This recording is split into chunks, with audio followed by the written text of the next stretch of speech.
Um outro caso que me chocou, a gente vai contar daqui a pouquinho, também envolve adolescentes. Mas eu quero te dizer que o Conselho Regional de Psicologia informou que o Wagner, esse rapaz, esse moço que a gente mostrou a imagem dele aí, esse candidato a frade, não tem registro e que ele poderá ser denunciado por falsidade ideológica e exercício ilegal da profissão. Não falei?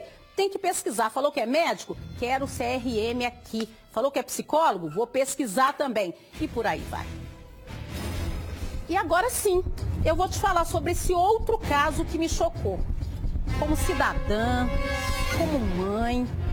Olha, a gente pensa que filho adolescente, passou dos 15, dos 16, já tem condições de escolher muita coisa na vida, né? Às vezes não. Você vai ver os desdobramentos, um caso bárbaro que aconteceu em Betim, aqui na região metropolitana, nesse fim de semana. Duas jovens de 17 e 18 anos foram assassinadas a tiros e uma adolescente de 16 que estava com elas ficou ferida após ser baleada na madrugada do último sábado, dia 18.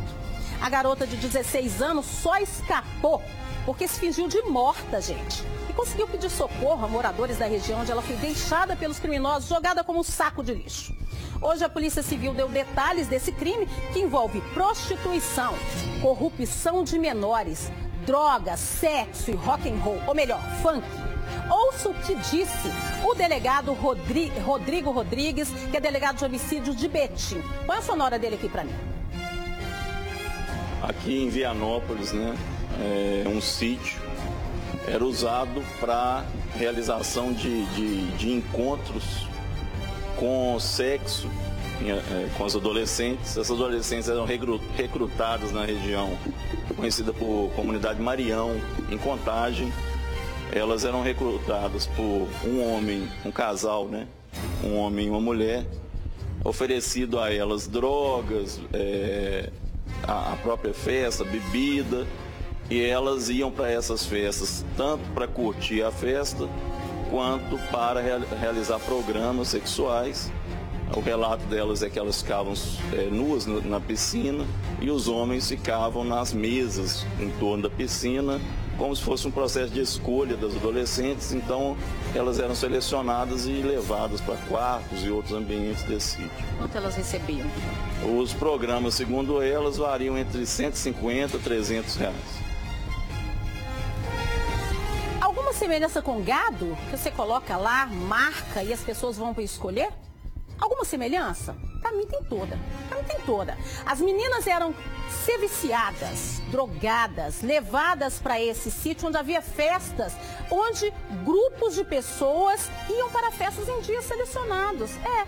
Cada dia um tipo de pessoa. E lá elas recebiam drogas, elas comiam churrasco, elas bebiam e depois eram aliciadas. Aí você vai me dizer assim, 150 reais, 300 reais, elas já tinham 17, 18 anos, elas tinham consciência. Sim, elas sabiam o que estavam fazendo, sim. Agora, a pessoa drogada, ela não tem condição de definir o que ela está fazendo. Elas são adolescentes, não deveriam estar lá. Alguém falhou nisso também. Marião, o delegado cita. Marião é o bairro Maria da Conceição, em Contagem. Essas meninas, então, de acordo com informações do delegado, 5 estavam no dia dessa festa. 3 foram baleadas após um desentendimento, porque entre o grupo que estava naquele dia não havia criminosos, havia pessoas selecionadas, inclusive políticos no local.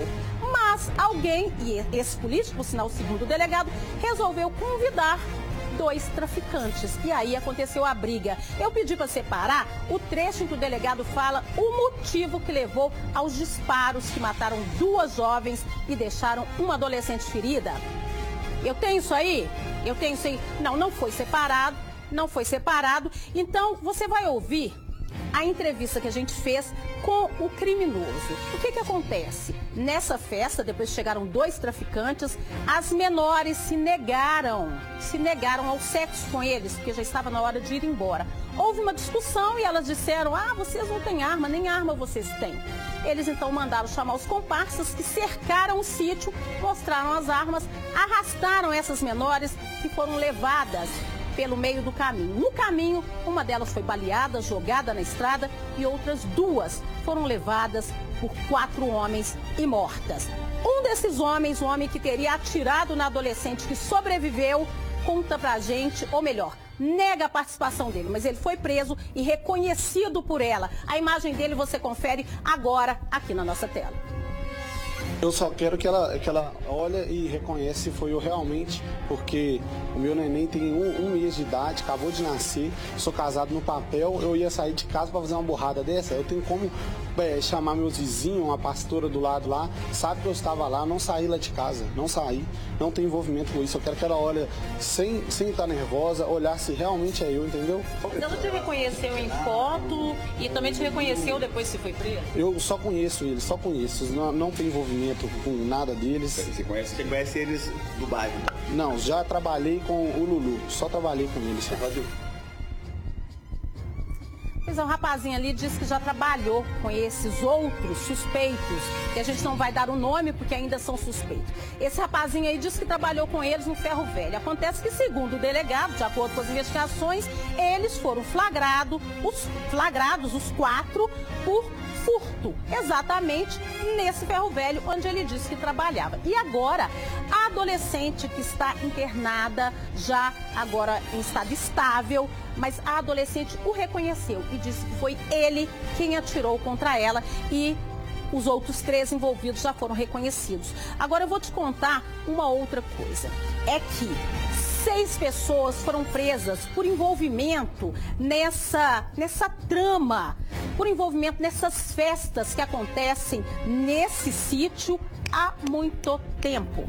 Entre elas estão, infelizmente, um tenente-coronel reformado da Polícia Militar, um político que também é, segundo as investigações da Polícia Civil, um policial também que foi excluído e que hoje é político e que concorreu até nas últimas eleições em Contagem.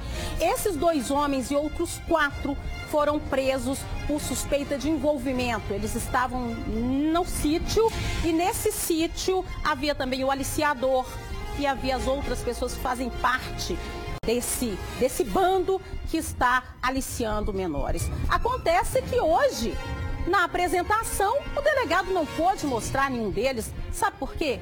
Porque existe uma coisa agora que se chama audiência de custódia. E na audiência de custódia, eles foram liberados. Então nós vamos ouvir agora a fala indignada desse delegado, que está preocupado com as jovens, as adolescentes que são aliciadas para essas festas. A gente volta a ouvir o delegado Rodrigo Rodrigues. Agora o nosso caminho é encerrar por hora o flagrante, que se encerra nesse momento, e entrar com o processo aí de pedido de prisão preventiva para que caia na graça da justiça aí de prender 4 homicidas, né, para que nossa sociedade não fique à mercê desses indivíduos soltos aí. Quanto às orgias, eu acredito que elas possam até continuar, né, porque os promotores estão soltos e eles vão continuar aí audienciando. Hoje a gente apresenta o executor, foi preso ontem, nós terminamos aqui às 5 horas, o flagrante dele foi encaminhado ao Ceresp. Na madrugada do domingo, às 5 horas também, nós encaminhamos ao Ceresp o Valdisney, vulgo Val, que é o agenciador. Ele tem uma comparsa, que é a companheira dele, que trabalha nesse agenciamento. Um dos clientes de alcunha Coronel também foi preso. Que não é militar, né, doutor? Que não é o militar. Ele tem o apelido de Coronel, né? Ele também foi preso. E o caseiro de alcunha Pacal, que se apresentava como dono do local. Ok, você ouviu aí então parte da fala desse delegado indignado. São 6 homens, 4 relativos diretamente ao homicídio, que estão soltos, segundo a Polícia Civil. A Polícia Civil que trabalhou incansavelmente no fim de semana para investigar e que agora se viu. O delegado parece até desanimado. A gente também fica. E preocupados com os nossos filhos e os nossos adolescentes. Eu vou te dar um minutinho para pensar, enquanto eu penso aqui também, o que a gente vai fazer nessa nossa sociedade. Eu volto já.